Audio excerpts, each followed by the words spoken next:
Hello all, before we begin this episode, I would just like to ask our listeners to like and subscribe to this channel as it will help us out. We are fairly new on YouTube and it would help us a lot if you did so. You can also comment if you prefer. Thank you. Welcome in the Great Khan's tent.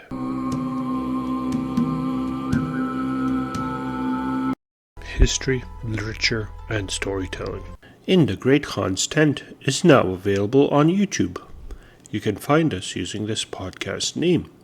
Fear not, listeners, episodes will still be released on this podcast first, and it is only after a delay of a week that I will upload them onto YouTube. You can still find us on all your podcast providers first. Are you interested in getting the book you just published reviewed?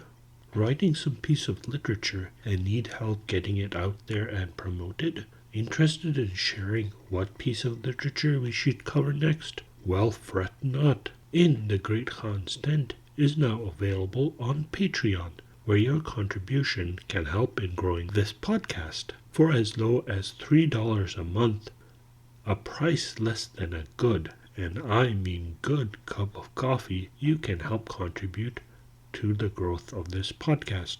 Every bit helps, but as always, it is not necessary to do so, but will be appreciated. Find the Patreon link on our website, on our social media accounts, or email us and we can send it to you. Thank you. In each episode, you may notice that a background track has been provided, like this.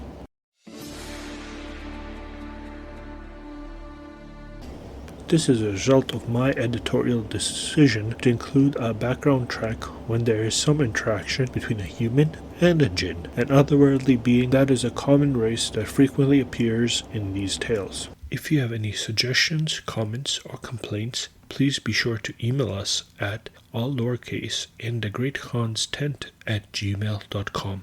That is thegreatkhans@gmail.com. We would love to hear from our listeners. Thank you for listening, and now on with the show. In this episode, we continue the story of the Second Royal Dervish in the continuation of Night XIII and part of Night XIV. Within this story is a nested tale of the story of the Envier and the Envied, which provides a moral tale for those who are envious. Within the story of the Second Royal Dervish, we encounter, for the first time, an actual confrontation head-on with the Jinn, in this case with Jarjaris, where all other previous interactions were feats of intellectual battles. This confrontation showcases that humans can go head-to-head with the Jinn, however, the cost of doing so is great. A'udhu billah minash shaitanir rajim. Bismillahirrahmanirrahim. In the name of God, the Compassionate, the Merciful. Praise be to God, the Beneficent King, the Creator of the universe, who has raised the heavens without pillars and spread out the earth as a bed. And blessings and peace be upon the Lord of Apostles, our Lord and Master Muhammad, ﷺ, and his family. Blessings and peace enduring and constant unto the day of judgment.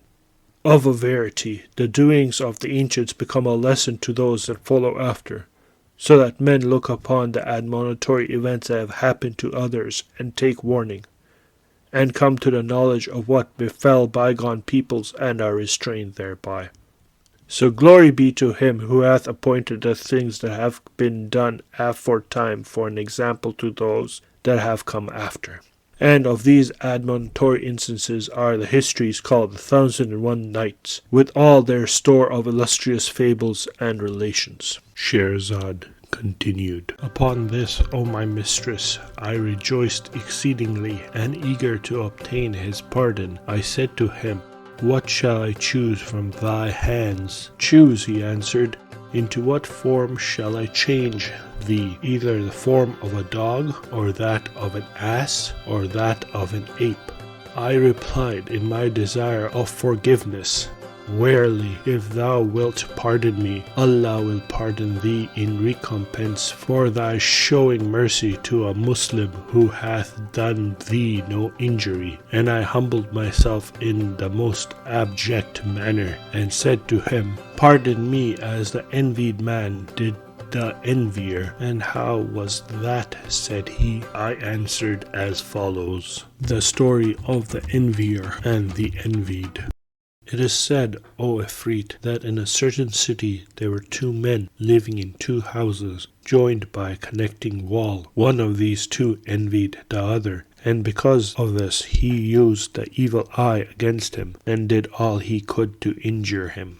And the more this person envied him, so much more did Allah increase the prosperity of the former. So far did this envy increase that the envier lost appetite, and no longer enjoyed the pleasure of sleep. And the more the envier tried to gain the upper hand, the more the other's prosperity increased and spread. Thus it continued a long time. But when the envied man found that his neighbor persisted in troubling him, he removed to a place where there was a deserted well with an old water wheel, and saying, By Allah, I shall abandon worldly things for his sake.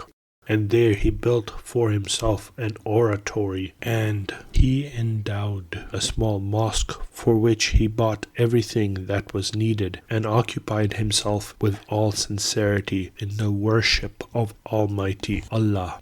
Numerous fakirs assembled around him, and he acquired great esteem, people repairing to him from every quarter, placing firm reliance upon his sanctity, and his fame reached the ears of his envious neighbor, who mounted his horse and went to visit him. And when the envied man saw him, he saluted him and paid him the utmost civility. The envier then said to him, I have come hither to inform thee of a matter in which thou wilt find advantage, and for which I shall obtain a recompense in heaven. The envied man replied, May Allah requite thee for me with every blessing. Then said the envier, Order the fakirs to retire to their cells. For the information that I am about to give thee, I would have no one overhear.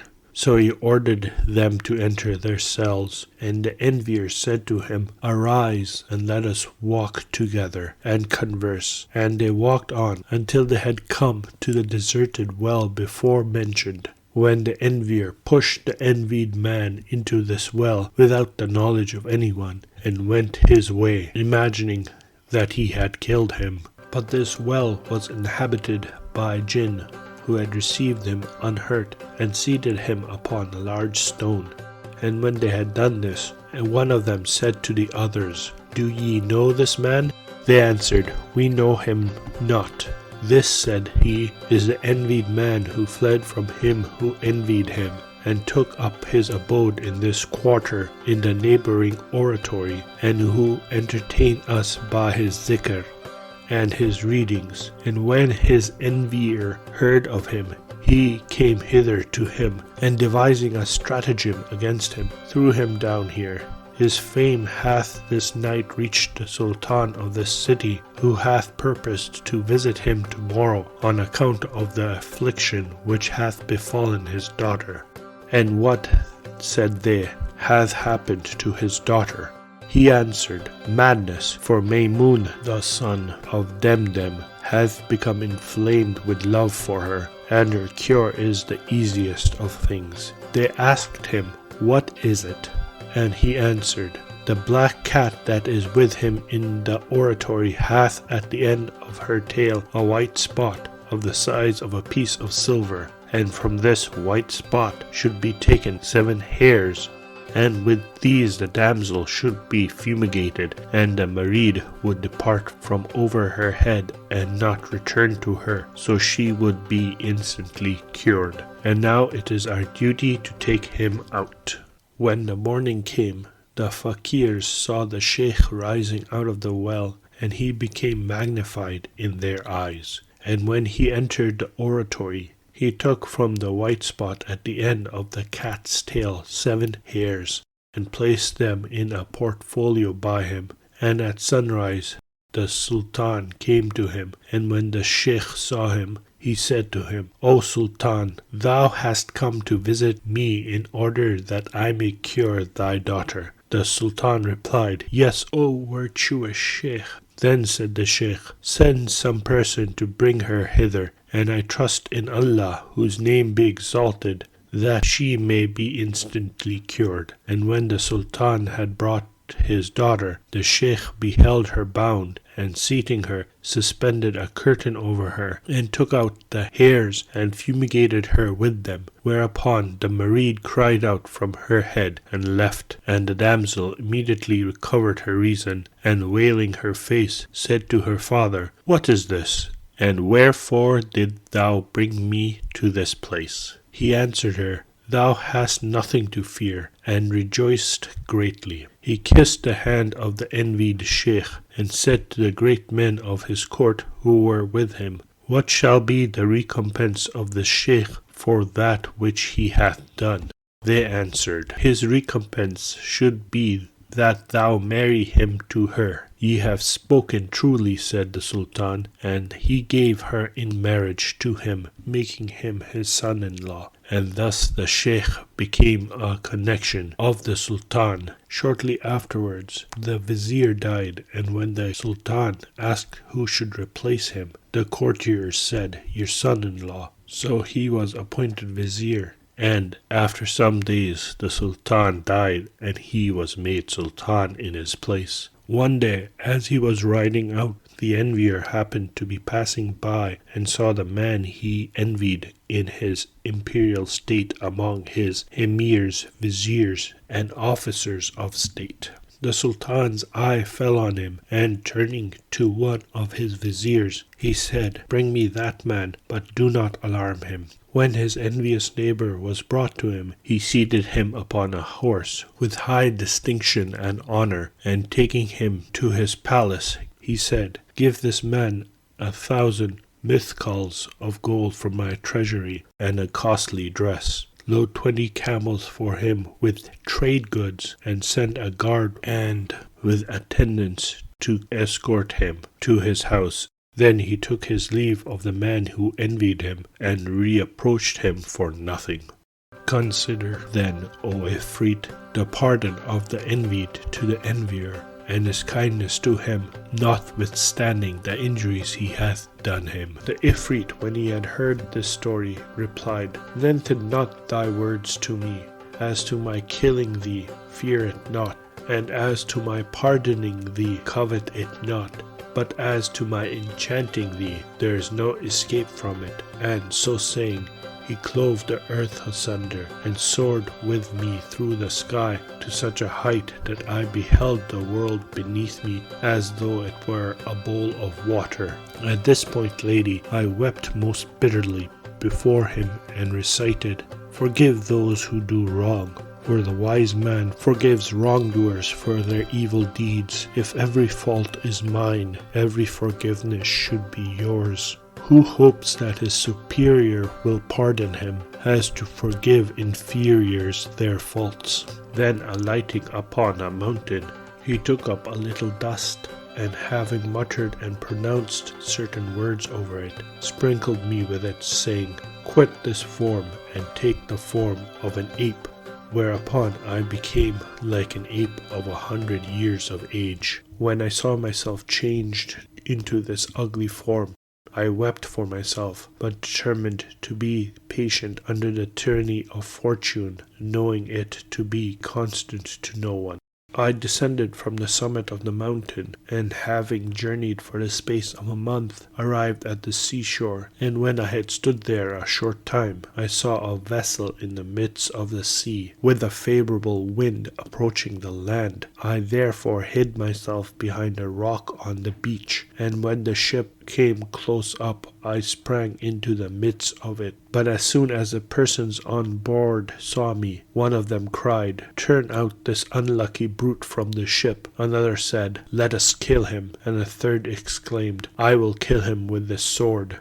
I, however, caught hold of the end of the sword, and tears flowed from my eyes, at the sight of which the captain took compassion on me, and said to the passengers, O merchants, this ape hath sought my aid, and I give it to him. He is under my protection.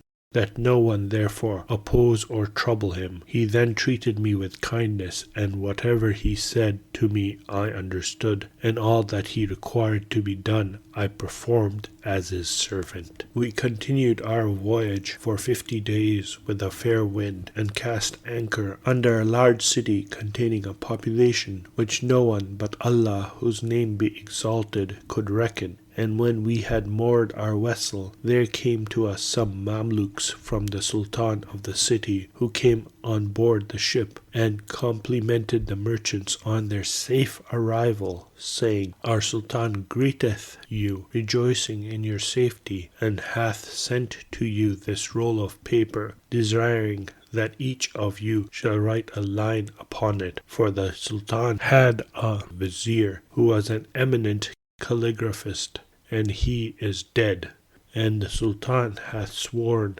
that he will not appoint any person to his office who cannot write equally well.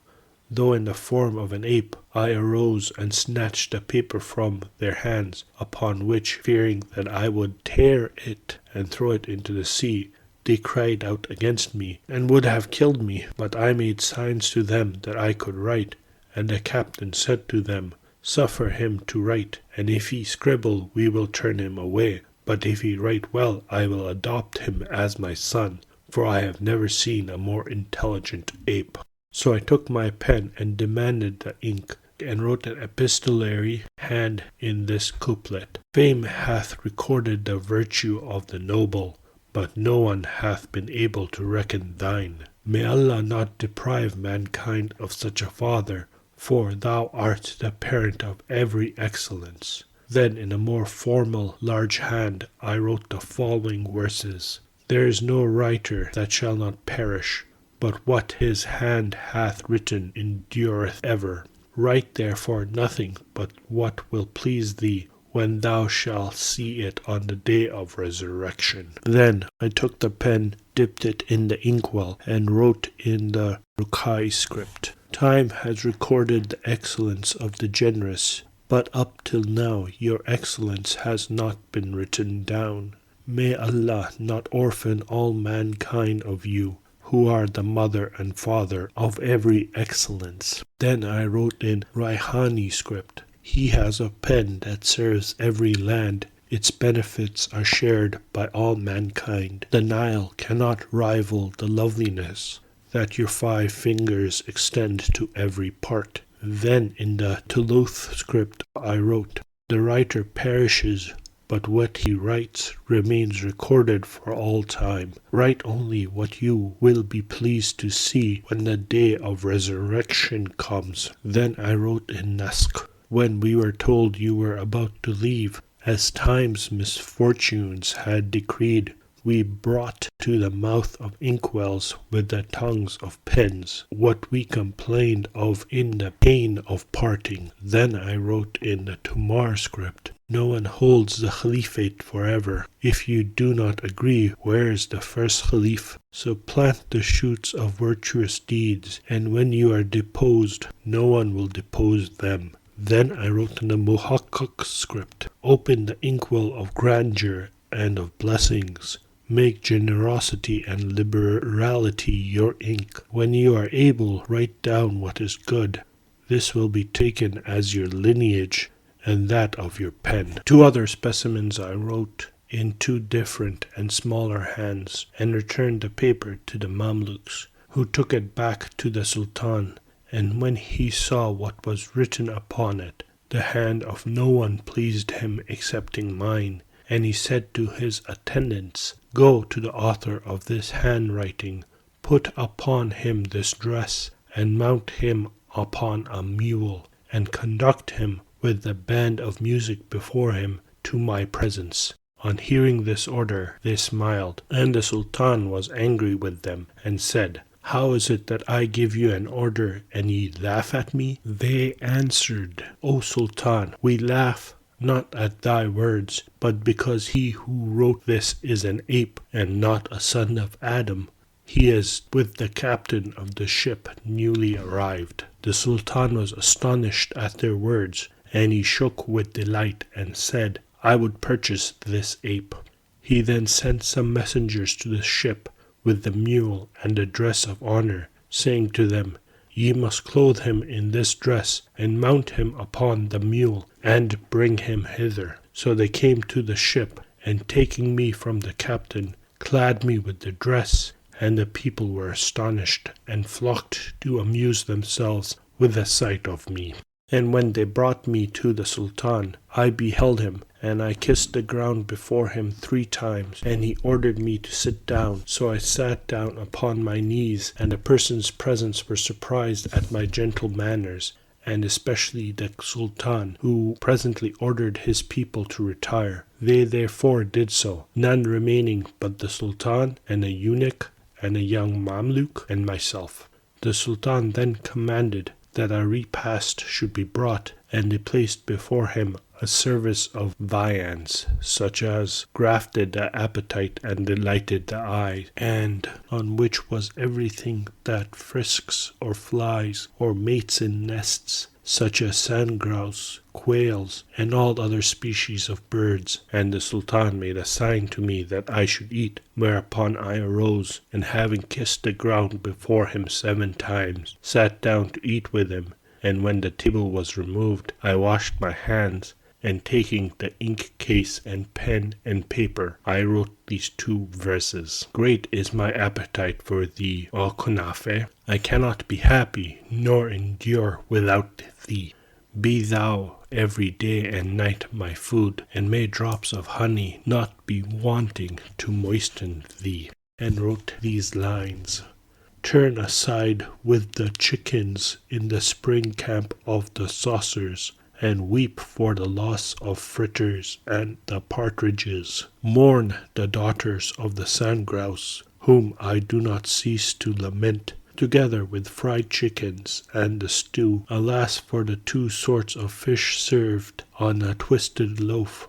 How splendid and how tasty was the roasted meat, with fat that sank into the vinegar in the pots.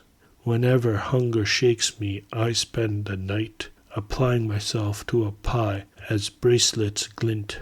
I am reminded of this merry meal when I eat, on tables strewn with various brocades. Endure, my soul, time is the Lord of wonders. One day is straitened, but the next day may bring relief. Having done this, I arose and seated myself at a distance, and the Sultan, looking at what I had written, read it with astonishment and exclaimed, Can an ape possess such fluency and such skill in calligraphy? This is indeed a wonder of wonders. Then some special wine was brought in a glass, which he drank before passing it to me. I kissed the ground, drank, and then wrote. They burned me with fire to make me speak, but I found I could endure misfortune. For this reason hands have lifted me, and I kissed the mouths of lovely girls. I added the lines, Dawn has called out to the darkness, so pour me wine that leaves the intelligent as a fool. It is so delicate and pure that I cannot tell whether it is in the glass or the glass is in it. Afterwards a chess table was brought to the Sultan, and he said to me, Wilt thou play? By a motion of my head I answered yes, and I advanced and arranged the pieces. I played with him twice, and beat him, and the Sultan was perplexed, and said, Were this a man, he would surpass all the people of his age. Then I took the inkwell and the pen, and wrote these lines on the chessboard.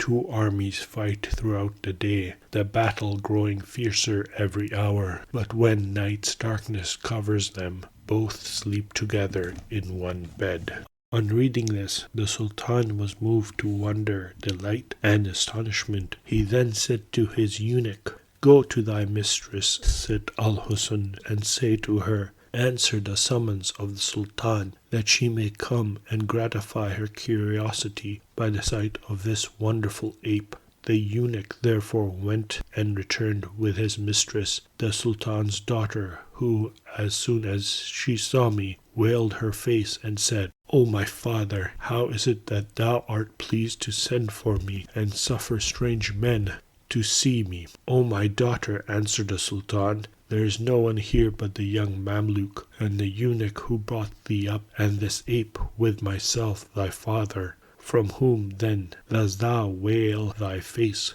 This ape, said she, is the son of a sultan, and the name of his father is Amar. He is enchanted, and it was the Ifrit Jarjaris, a descendant of Iblis, who transformed him after having slain his own wife, the daughter of the Sultan Iftamas. This whom thou supposest to be an ape is a learned and wise man. The Sultan was amazed at his daughter's words, and looking towards me said, Is it true that she said of thee? I answered by a motion of my head, Yes, and wept. The Sultan then said to his daughter, By what means didst thou discover that he was enchanted? O my father, she answered, I had with me in my younger years an old woman who was a cunning enchantress, and she taught me the art of enchantment. I have committed its rules to memory, and know it thoroughly, being acquainted with 170 modes of performing it, by the least of which I could transport the stones of thy city beyond Mount Kaf, and make its site to be an abyss of the sea, and convert its inhabitants into fish in the midst of it. I conjure thee then, by the name of Allah, said her father, to restore this young man, that I may make him my vizier. Is it possible that thou possessest this excellence, and I knew it not? Restore him, that I may make him my vizier, for he is a polite and intelligent youth. She replied, with pleasure, and taking a knife upon which were engraved some Hebrew names, marked with it a circle in the midst of the palace. Night 14.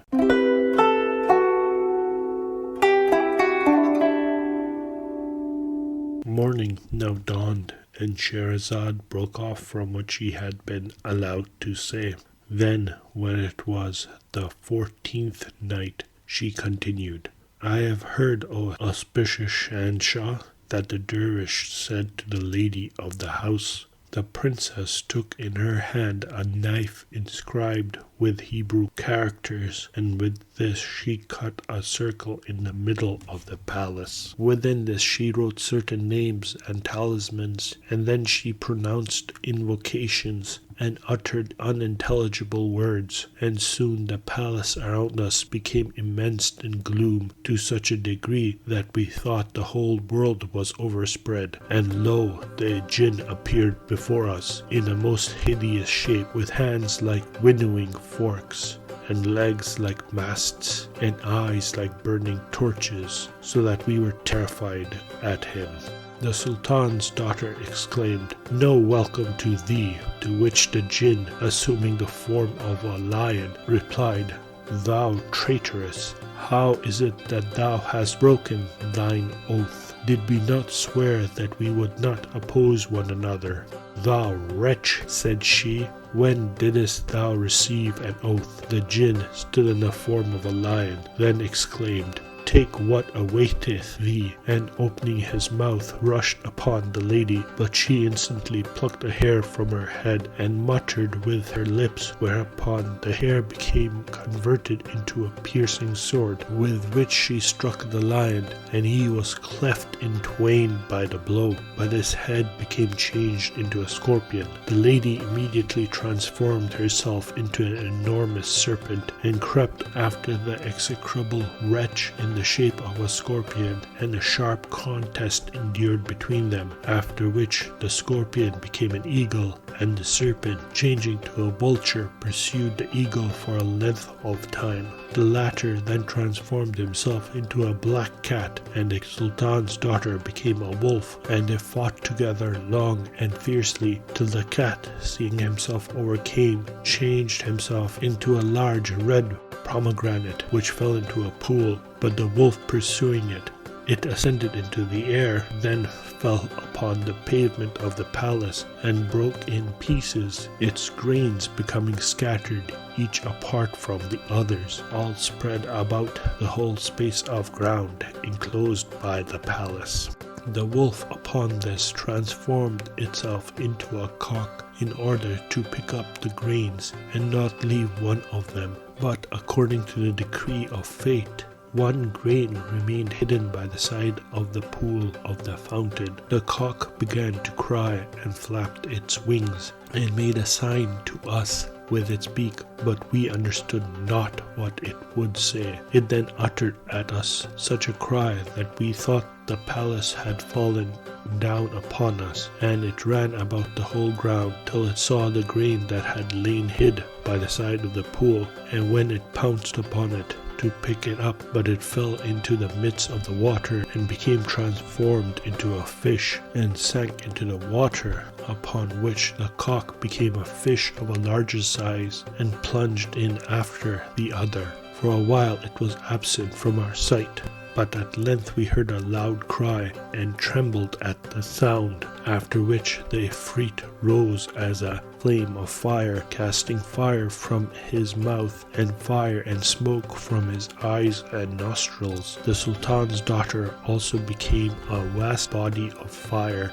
The two fought for a time until both were covered by thick flames, and the palace was choked with smoke, and we would have plunged into the water from fear of our being burnt and destroyed. The Sultan recited the formula, "There is no might and no power except with Allah, the Exalted, the Omnipotent. We belong to Allah, and to Him do we return." He added, "I wish that I had not forced her to do this in order to rescue this ape, placing so large a burden on her to confront this damned Ifrit who cannot be matched by all the Ifrits to be found in the world. I wish that I had never known this ape. May Allah give him no blessing now or ever. I had wanted to do him a favor for Allah's sake, and to free him from his spell, but my heart has been weighed down by misfortune. Meanwhile, I myself, lady, was tongue-tied and could not say anything to him, but suddenly the Ifrit cried out from within the fire, and came towards us upon the Liwan, blowing fire at our faces. The lady, however, overtook him, and blew the fire in a like manner on his face, and some sparks struck us both from her and from him. Her sparks did us no harm, but the one from him struck me in my eye and destroyed it, I being still in the form of an ape, and a spark from him reached the side of the Sultan, and burned the lower half with his beard and mouth, and struck out his lower teeth. Another spark also fell upon the breast of the eunuch, who was burnt and died immediately.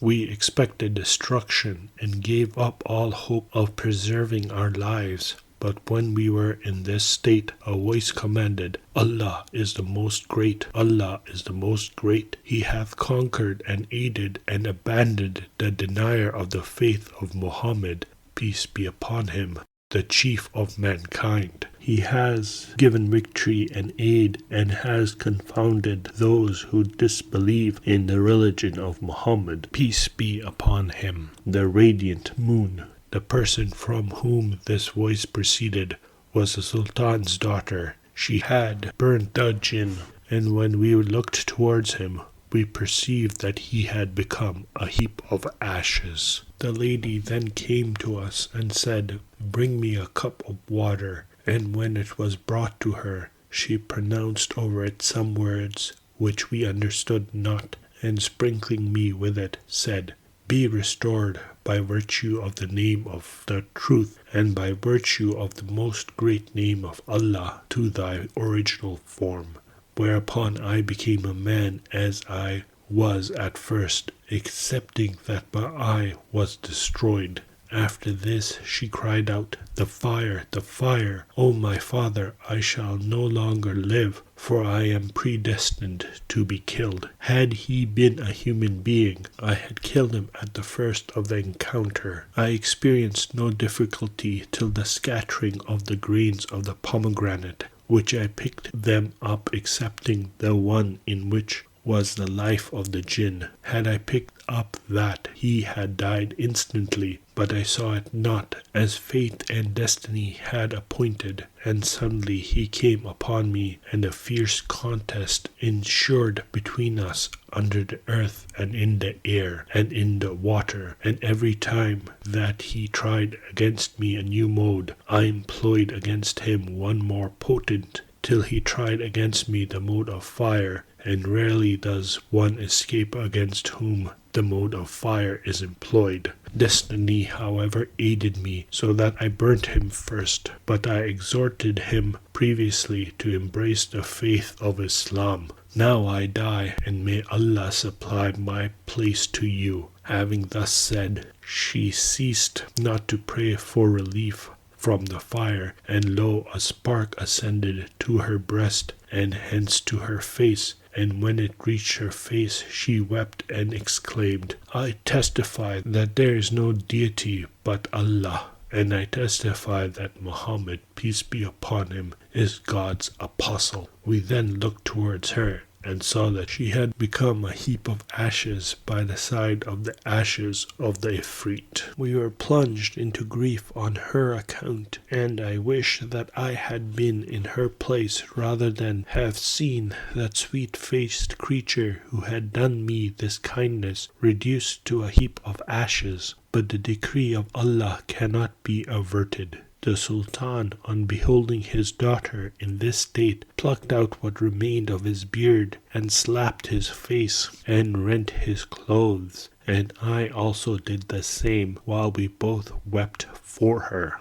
Then came the chamberlains and the other officers of the court, who, finding the Sultan in a state of insensibility, with 2 heaps of ashes before him, were astonished, and remained encompassing him until he recovered from his fit, when he informed them of what had befallen his daughter with the Ifrit, and great was their affliction. The women shrieked with the female slaves, and continued their mourning 7 days. After this, the Sultan gave orders to build over the ashes of his daughter a great tomb with a dome, and illuminated it with candles and lamps. But the ashes of the Ifrit they scattered in the wind, exposing them to the curse of Allah. The Sultan then fell sick, and was near unto death. His illness lasted a month, but after this he recovered his health, and summoning me to his presence, said to me, Young man, we passed our days in the enjoyment of the utmost happiness, secure from the vicissitudes of fortune, and protected from the calamities of time, until thou camest to us, when troubles overcame us. Would that we have never seen thee, nor thy ugly form, on account of which we have been reduced to this state of privation, and for it is you who had brought me to ruin. For in the first place I have lost my daughter, who was worth 100 men, and secondly I have suffered this burning and lost my teeth. My eunuch is also dead, but it was not in thy power to prevent these afflictions. The decree of Allah hath been fulfilled on us and on thee, and praise be to Allah that my daughter restored thee, though she destroyed herself. Now, however, depart, O my son, from my city. It is enough that hath happened on thy account, for you have caused enough suffering, but it was decreed against us and thee. Depart in peace. But if you come back, and I see you again, I shall kill you." He shouted at me, and I left his presence, scarcely believing that I had escaped, and without knowing where to go. I thought over what had happened to me, how I had been abandoned on my journey, how I had escaped from my attackers, how I had walked for a month before entering the city as a stranger, how I had met the tailor and then the girl in the underground chamber, and how I had escaped from the Ifrit who had wanted to kill me. I relived all my emotions from the beginning to the end, and I gave praise to Allah, saying, "It cost me my eye, but not my life." So I departed, O my mistress, from his presence. But before I quitted the city, I entered a public bath and shaved my beard, after which I put on a black hair shirt and poured dust over my head. There is not a day on which I do not weep, thinking of the disasters that have struck me and the loss of my eye. Every time I think of this, I shed tears and recite these lines. By Allah the Merciful, surely my affair bewilders me. I do not know the source of my sorrows that have surrounded me. I shall endure until endurance itself cannot match mine, continuing until Allah closes my affairs. I may be conquered, but I shall not show pain, as a thirsty man endures in a hot valley. I shall endure until endurance itself learns. I can endure what is more bitter than aloes, itself the bitterest of all, but bitterer than all this would be for patience to betray me. The secrets of my secret heart are its interpreter.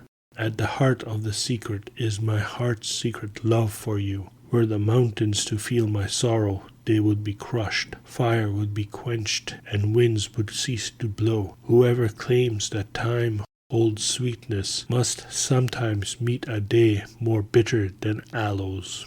I traversed various regions and passed through great cities and bent my course to the abode of peace, Baghdad, in the hope of obtaining an interview with the Prince of the Faithful, that I might relate to him all that had befallen me. I arrived at the city tonight, and I found this first companion of mine standing in perplexity.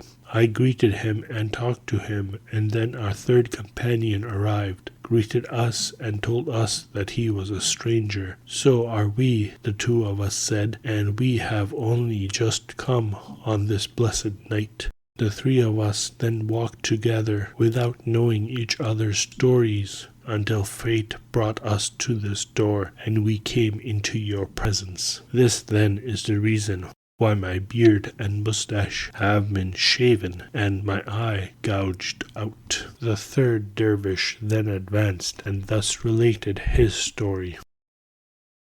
Welcome to the vocabulary section for episode 9. First, let us look at the terms that were used in this episode.